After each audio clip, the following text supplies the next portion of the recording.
So, today we will study the topic structure of anatropous ovule.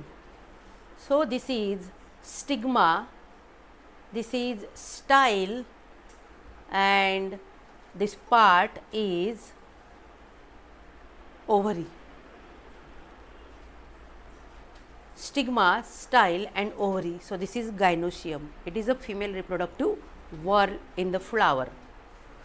Ovule develops inside the ovary. Ovule develops inside the ovary. Ovule is attached to placenta of ovary.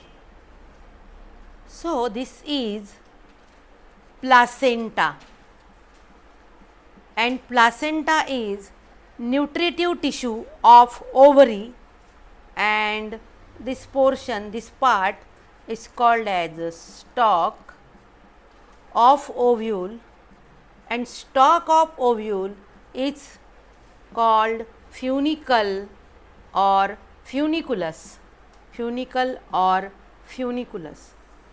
So, ovule develops inside the ovary. Ovule is attached to placenta of ovary. Placenta is the nutritive tissue of ovary. Ovule is attached to placenta by means of a stalk called funicle or funiculus. A point at which funicle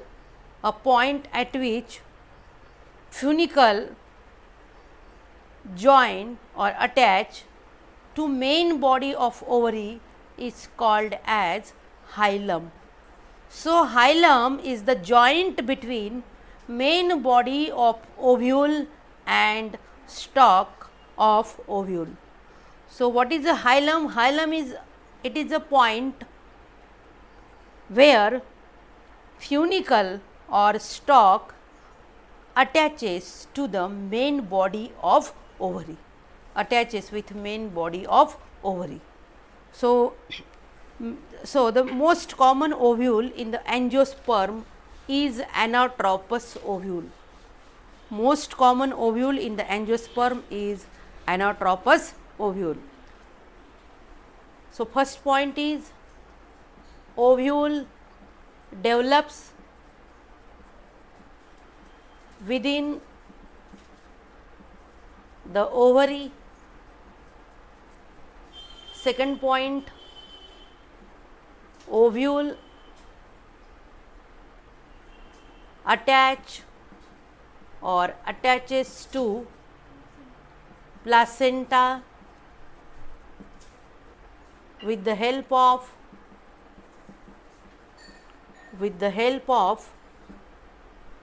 funiculus.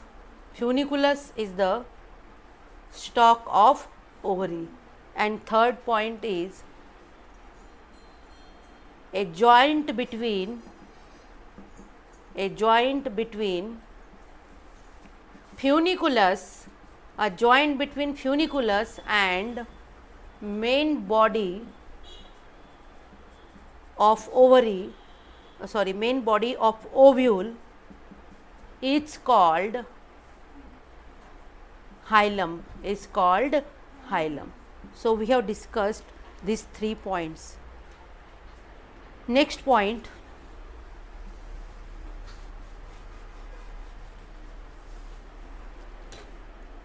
so in angiosperm most common ovule is anatropous ovule. So, we will draw the diagram of anatropous ovule.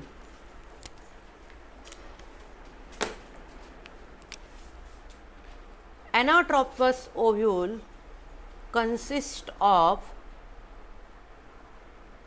central parenchymatous tissue. Anatropous ovule consists of central parenchymatous tissue. So, this is parenchymatous tissue and it is called as nucellus. So, this is nucellus.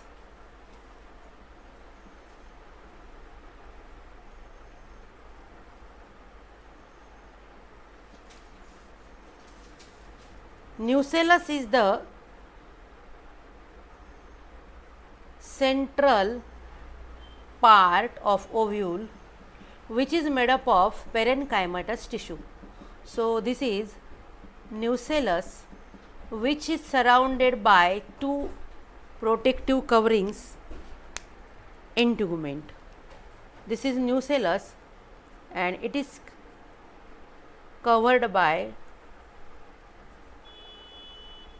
generally two protective coverings, and these two protective coverings are called as integuments, that is outer integument and inner integument.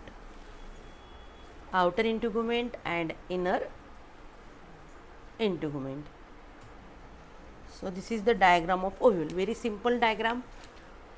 So, we will discuss the structure of ovule. So, in most of the angiosperm, common type of ovule is anatropous ovule. In anatropous ovule, this is the micropyle, this is micropyle, this is funiculus or funicle, and this is chalaza, that is base of ovule. This is nucellus,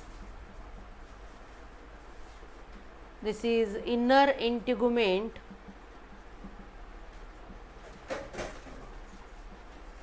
and this is outer integument. This is immature ovule, and a joint between main body of ovule and this funicle is called as, this point is called as hilum. This is LS of longitudinal section of anatropous ovule. LS of anatropous ovule, that is longitudinal section of anatropous ovule. In most of the angiosperm, anatropous ovule is present. In anatropous ovule, micropyle is directed downwards. Micropyle is directed downwards and it is adjacent to funicle or funiculus. So, micropyle is adjacent to funiculus. Anatropous ovule consists of central parenchymatous tissue called nucellus. Central parenchymatous tissue called nucellus, and nucellus is covered by generally two protective coverings called integuments. So, this is inner integument and this is outer integument. Chalaza is the base of the ovule. Micropyle and chalaza are opposite to each other. Once again, so most common type of ovule present in the angiosperm is anatropous ovule. In the anatropous ovule, micropyle is directed downwards and micropyle is adjacent to funiculus. Micropyle is adjacent to funiculus. It consists of central parenchymatous tissue called nucellus. Nucellus is covered by two protective coverings called integuments. So, that is inner, this is inner integument and this is outer integument. Chalaza is the base of ovule. Chalaza is the base of ovule, and the junction between funiculus and main body of ovule is called as hilum. This is immature ovule, because in the mature ovule, embryo sac is the oval structure which is developed inside the nucellus. So, in mature ovule, embryo sac is developed inside the nucellus.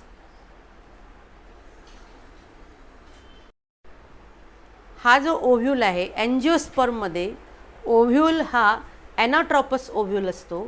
Mug ॲनाट्रॉपस ovule म्हणजे काय, तर ॲनोट्रॉपस ओव्ह्यूलमध्ये जो मायक्रोपाईल आहे तो मायक्रोपाईल खालच्या दिशेने आहे आणि अगदी फ्युनिकलच्या जवळ आहे. हा मायक्रोपाईल आणि हा फ्युनिकल म्हणजे ते एकमेकांच्या लगत आहे, एकमेकांच्या जवळ आहे, ॲडजसेंट टू इच अदर. यामध्ये सेंटरला जर आपण बघितलं तर सेंटरला पेरेनकायमटस टिश्यू दिसतो आहे आणि हा जो सेंटरला असलेला जो पेरेनकायमटस टिश्यू आहे यालाच काय म्हणतात, it is called as nucellus. हा जो न्यूसेलस आहे, न्यूसेलस 2 प्रोटेक्टिव्ह कव्हरिंगनी कवर्ड झालेला आहे. जनरली 2 प्रोटेक्टिव्ह कव्हरिंग्ज असतात न्यूसेलसच्या भोवती, न्यूसेलस भोवती ते न्यूसेलसला ते कव्हर करतात. तर हे जे 2 प्रोटेक्टिव्ह कव्हरिंग्ज आहे न्यूसेलसच्या भोवती, या 2 प्रोटेक्टिव्ह कव्हरिंग्जला काय म्हणायचं, जो बाहेरचा आहे त्याला म्हणायचं, जो बाहेरचा आहे तो झाला, हा जो बाहेरचा आहे हा झाला, मी डार्कमध्ये काढते थोडं, हा झाला आउटर इंटिग्युमेंट. जो बाहेरचा आहे तो झाला आउटर इंटिग्युमेंट आणि जो आतमधला आहे तो झाला इनर इंटिग्युमेंट. बाहेरचा आउटर इंटिग्युमेंट आणि आतमधला इनर इंटिग्युमेंट. हा आउटर इंटिग्युमेंट आहे आणि हा झाला इनर इंटिग्युमेंट. अशा प्रकारे हा इनर इंटिग्युमेंट आहे. मायक्रोपाईल मी तुम्हाला आधीच सांगितलं. चलाजा जो आहे, चलाजा म्हणजे काय, चलाजा म्हणजे ओव्ह्यूलचा बेस आहे. हा चलाजा आहे, chalaza is the base of chalaza is the base of ovule. हा न्यूसेलस झाला, हा चलाजा झाला, हा मायक्रोपाईल झाला, हा फ्युनिकल झाला किंवा funiculus, that is the stalk of ovule. Micropyle आणि फ्युनिकुलस कसे आहे, एकमेकांच्या जवळ आहे. फ्युनिकुलस आणि मेन बॉडी ऑफ ओव्ह्यूल यांचा जो जॉईंट आहे दिस इज कॉल्ड ॲज हायलम. काय म्हणतात त्याला, हायलम. हा बघा, हा इथे फ्युनिकल आहे आणि फ्युनिकल मेन बॉडीला जॉईंट झालेला आहे. इथे यांचा जो जॉईंट आहे तो जो जी प्लेस आहे दॅट इज कॉल्ड ॲज हायलम. तो जो पॉईंट आहे जिथे फ्युनिकल आणि बॉडी एकमेकांना कनेक्ट होतात, that point of attachment of funicle with body, main body of ovule is called as hilum. एक पॉईंट आहे रॅफे, इथे दिसतो आहे आपल्याला. रॅफे म्हणजे काय, तर हा जो फ्युनिकल आहे किंवा फ्युनिकुलस आहे तो मेन बॉडीमध्ये कंटिन्यू झालेला आहे हायलमच्या पुढे. आता हायलम म्हणजे जॉईंट आहे फ्युनिकल आणि मेन बॉडीमधला, पण हा फ्युनिकल जो आहे तो पुढे कंटिन्यू झालेला आहे काही अंतरापर्यंत मेन बॉडीमध्ये, आणि हायलमचा मेन बॉडीमध्ये कंटिन्यू झालेला जो पोर्शन आहे that is called as raphe, which is in the form of ridge. तो एका रिजच्या फॉर्ममध्ये आपल्याला दिसतो. हा जो ओव्ह्यूल आहे हा इमॅच्युअर ओव्ह्यूल आहे आणि जो मॅच्युअर ओव्ह्यूल असतो त्या मॅच्युअर ओव्ह्यूलमध्ये आपल्याला इथे एक स्ट्रक्चर फॉर्म झालेलं दिसेल and that is called as embryo sac किंवा फिमेल गॅमेटोफाईट. इथे असं लांब लांब आपल्याला असं स्ट्रक्चर फॉर्म झालेलं दिसणार आहे. केव्हा, तर जेव्हा हा ओव्ह्यूल मॅच्युअर होईल तेव्हा. तर आपण हा ओव्ह्यूल कसा मॅच्युअर होतो आणि या ओव्ह्यूलमध्ये हा जो इलॉंगेटेड हा जो एम्ब्रिओ सॅक आहे हा कसा डेव्हलप होतो हेच आपण याच्या पुढच्या पार्टमध्ये आता अभ्यासणार आहोत. तर चला, आता आपल्या याच्यानंतरचा जो टॉपिक आहे तो आहे मेगॅस्पोरोजेनेसिस. कोणता टॉपिक आहे तो, मेगॅस्पोरोजेनेसिस. ही डायग्राम काढून मी तुम्हाला याच्यासाठी दाखवलं आहे की हे जे काढलेलं आहे मी याला एम्ब्रिओ सॅक म्हणतात. दिस इज एम्ब्रिओ सॅक आणि ही जी एम्ब्रिओ सॅक आहे ही इलॉंगेटेड आहे, न्यूसेलसच्या आत डेव्हलप झाली आहे. या एम्ब्रिओ सॅकमध्ये फिमेल गॅमिट असतो, म्हणजेच हा झाला फिमेल गॅमिटोफाईट. तर हा जो एम्ब्रिओ सॅक आहे म्हणजेच हा जो फिमेल गॅमिटोफाईट आहे हे जे स्ट्रक्चर आहे न्यूसेलसमध्ये डेव्हलप होतं. पण केव्हा डेव्हलप होतं, जेव्हा ओव्ह्यूल मॅच्युअर होतो तेव्हा. तर याच्या पुढचा टॉपिक आपण सुरू करू, मेगॅस्पोरोजेनेसिस.